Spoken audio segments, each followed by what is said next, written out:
Welcome friends, आपका मेरी इस कहानियों के परिवार में बहुत बहुत स्वागत है। आज की कहानी शुरू करते हैं। बहू या नौकरानी, एक दर्द भरी कहानी है। पूरे 4 साल बाद हेमंत कनाडा से लौटा था।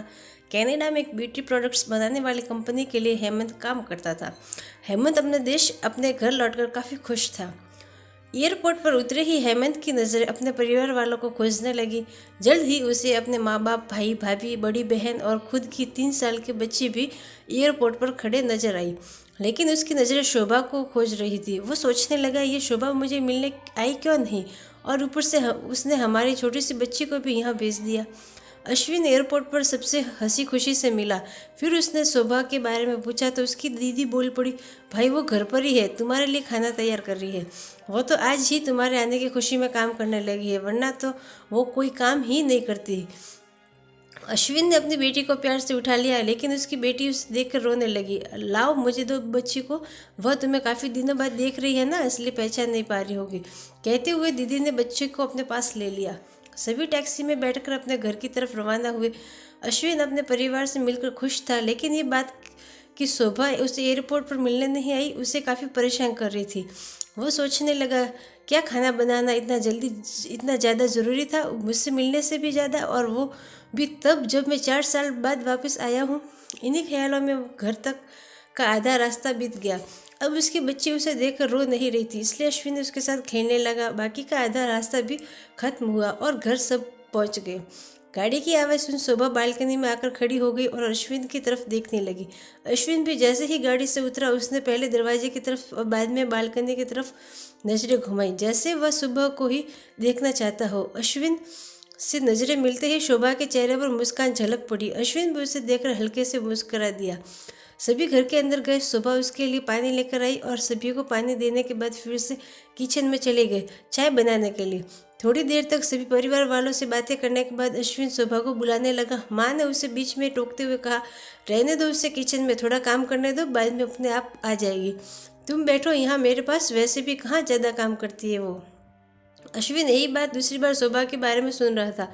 अब उसने सोचा कि मेरे परिवार वाले मुझसे झूठ भी थोड़ी बोलेंगे, हर दिन नहीं होता होगा।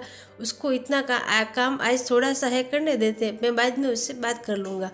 अश्विन अपने परिवार वालों से बातचीत करने में मगन हो गया। एक के बाद एक रिश्तेदार और पड़ोसी अश्विन को मिलने आते रहे और सुबह को किचन से बाहर निकलने का समय ही नहीं मिला। सभी के लिए चाय बनाना, नाश्ता बनाना, यही करते करते शाम हो गई। शाम होते ही अकेली सुबह इस बड़े से परिवार का खाना बनाने में जुट गई। 2 घंटे बाद सभी परिवार वाले खाना खाने के लिए डाइनिंग टेबल पर बैठे थे, सिवा शोभा के। अश्विन चाहता था कि शोभा भी उसके साथ बैठकर खाना खाए, लेकिन फिर माँ ने कहा, अगर वह भी खाना खाने बैठ जाएगी तो सबको परोसेगा कौन। सभी के खाना खाने के बाद शोभा ने अकेले खाना खाया। रात को सोने के वक्त अश्विन और शोभा अच्छे से मिल पाए। अश्विन शोभा के साथ काफ़ी बातें करना चाहता था, लेकिन वह उसके चेहरे पर थकान और दिन अच्छे से देख सकता है, इसलिए उसने शोभा को परेशान ना करने का फैसला किया और उसे सोने दिया। शोभा सोने ही वाली थी कि उसकी छोटी बच्ची रोने लगी तो शोभा तुरंत उठकर उसे दूध पिलाने के लिए चली गई। अश्विन कब सो गया उसे पता ही नहीं चला। जब सुबह बच्ची की रोने की आवाज़ आने लगी तो अश्विन उठा और शोभा को पुकारने लगा। जब शोभा पास नहीं दिखी तो उसने बच्ची को चुप कराया और फिर उसे सुला दिया। अश्विन बाद में शोभा को देखने लगा तो शोभा उसे फिर से किचन में मिली, जो सुबह सुबह ही जल्दी उठकर घर वालों के चाय नाश्ते की तैयारी में लग गई थी। अब अश्विन सोचने लगा, माँ और दीदी तो कहती थी कि सुबह ज़्यादा काम नहीं करती, लेकिन जो मैं देख रहा हूँ वो तो कुछ और ही है। अश्विन अब सब समझ गया था, पर वो अपनी माँ को ऐसा नहीं बोल सकता था कि सुबह से ज़्यादा काम ना कराया करो, इसलिए अब उसने खुद ही शोभा की मदद करना शुरू कर दिया था। अश्विन के हाथ बटाने से शोभा को थोड़ा अच्छा लगने लगा था। पहले जहाँ उसका चेहरा थकान से उतरा रहता था, अब उस पर थोड़ी थोड़ी चमक आने लगी थी। अश्विन ने कुछ दिनों में ही ये महसूस कर लिया था कि शोभा अब वो शोभा नहीं रही थी जिसे अश्विन शादी करके लाया था। वो तो कोई और थी जो तोते की तरह बोलती थी, और ये शोभा तो बिल्कुल चुप है, गुमसुम है। ऐसा लगता है जैसे किसी के दबाव में हो, किसी की डर की वजह से सहमी हुई हो। अश्विन शोभा को उसके काम में और ज़्यादा मदद करने लगा। अश्विन का ऐसा व्यवहार अब घर वालों को खटकने लगा। घर के सभी बड़ों और उसकी दीदी ने मिल के अश्विन को समझाया, तुम अपनी बीवी की मदद करते हो, उससे हमें कोई ऐतराज़ नहीं है, लेकिन तुम्हें भी एक हद तक ही ऐसा करना चाहिए। जब तक कोई तुम्हें ऐसा करता ना देख रहा हो तब तक सब ठीक है, लेकिन जब कोई तुम्हें बीवी के होते हुए बर्तन धोते देखे तो वो अच्छा थोड़ी लगता है। और सोचो, आगे चलकर शोभा को तुम्हारे हेल्प की आदत पड़ गई तो तुम्हारा अपना काम ध्यान में लगना मुश्किल हो जाएगा।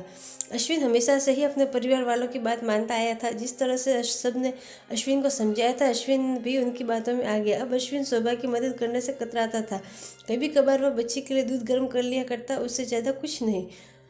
घर वालों ने अश्विन को विदेश जाने से मना कर दिया और कहा कि यहीं पर कुछ काम कर लो। अश्विन ने अब घर से भी ब्यूटी प्रोडक्ट्स ऑनलाइन बेचना शुरू कर दिए। उसका परिवार भी बढ़ गया। अब उसे 2 बेटियां और एक बेटा था। दोनों बेटियां स्कूल जाने लगी थी, लेकिन बेटा अभी भी छोटा था। अश्विन कमाता था, उतना सबके लिए काफ़ी न था। काफ़ी सोच विचार करने के बाद अश्विन ने फैसला किया कि वह शोभा के साथ शहर में जाकर रहेगा, जहाँ पर शोभा भी काम कर पाएगी और वह घर से ही अपने ब्यूटी प्रोडक्ट्स बेचना शुरू रखेगा। इस तरह से वे अपने पैसों की तंगी को पूरा करेंगे। परिवार वालों ने भी अश्विन को इजाज़त दे दी। अश्विन चाहता था कि माँ भी उसके साथ रहे, लेकिन माँ को शहर में आना मंजूर न था। माँ बड़े भाई के साथ रहने लगी। शहर में अब शोभा नौकरी करती और अश्विन घर से ही ऑनलाइन अपने प्रोडक्ट बेचता। कई साल ऐसे ही बीत गए। शोभा घर का काम और बाद में बाहर का काम करके पहले से भी ज़्यादा थकी थकी रहने लगी। परिवार वालों की अश्विन के दिमाग में डाली बातें अभी भी उस पर असर करती थी। वह यहाँ पर भी शोभा का हाथ न बटाया करता। अश्विन अब दिन रात अपने प्रोडक्ट बेचने में ही मशरूफ रहता। कभी कभी शोभा उससे कहती कि मुझे अच्छा नहीं महसूस हो रहा है, मुझे डॉक्टर के पास ले चलो। वो हाँ कह देता, लेकिन अपने काम में इतना खो जाता कि कभी उसको डॉक्टर के पास ले ही नहीं जाता। शोभा तो बीमार थी, लेकिन एक बार अश्विन बहुत ज़्यादा बीमार हो गया। इतना बीमार हो गया कि उसे अस्पताल में भर्ती करवाना पड़ा। अस्पताल में अश्विन के पास सिर्फ शोभा थी और कोई नहीं। इतना बीमार होने के बाद भी उसके परिवार वाले सिर्फ उससे मिलकर वापस अपने घर चले गए थे। उसका सहारा बनने के लिए, उसकी तकलीफ बांटने के लिए कोई भी उसके साथ नहीं था। बिस्तर पर पड़े और शारीरिक तकलीफ से गुजर रहे अश्विन को अपनों का ऐसा व्यवहार बहुत तकलीफ दे रहा था। फिर वह सोचता कि उसने भी तो शोभा के साथ जिंदगी भर यही किया है। क्या वो शोभा का जीवन साथी सिर्फ नाम का ही नहीं था? जब साथ देने की बारी आती तो उसने दूसरों के बहकावे में आकर उससे किनारा कर लिया था। यहाँ तक कि शोभा के खुद अपने मुंह से कहने के बाद भी उसकी तकलीफ को वो नज़रअंदाज करता आया था। अश्विन को अब अपना दर्द शोभा के दर्द के आगे मामूली सा लगने लगा। उसके दर्द को ना बांटकर उसने बहुत बड़ा गुनाह किया हो, ऐसा उससे लगने लगा। पश्चाताप के आंसू अश्विन की आंखों से बहने लगे। उसे अपनी सारी गलतियां और गुनाहों के लिए शोभा से माफ़ी मांगी। दोस्तों, जीवन साथी का मतलब होता है जीवन के हर उतार चढ़ाव में, जीवन के हर मोड़ में जो साथ दे। साथ होने और साथ देने में उतना ही फर्क होता है जितना सिर्फ वादा करने में और सचमुच वादा निभाने में होता है। दोस्तों, एक पत्नी की दर्द भरी कहानी पति के दृष्टिकोण से हमने बयां की है। इस कहानी को सुनकर किसी भी पति या पत्नी का अपने जीवन साथी के प्रति व्यवहार सुधर जाएगा तो इस कहानी को बनाने का उद्देश्य सफल हो जाएगा। धन्यवाद। मेरे चैनल को लाइक करें, सब्सक्राइब करें एवं ज़्यादा से ज़्यादा शेयर करें। Thank you.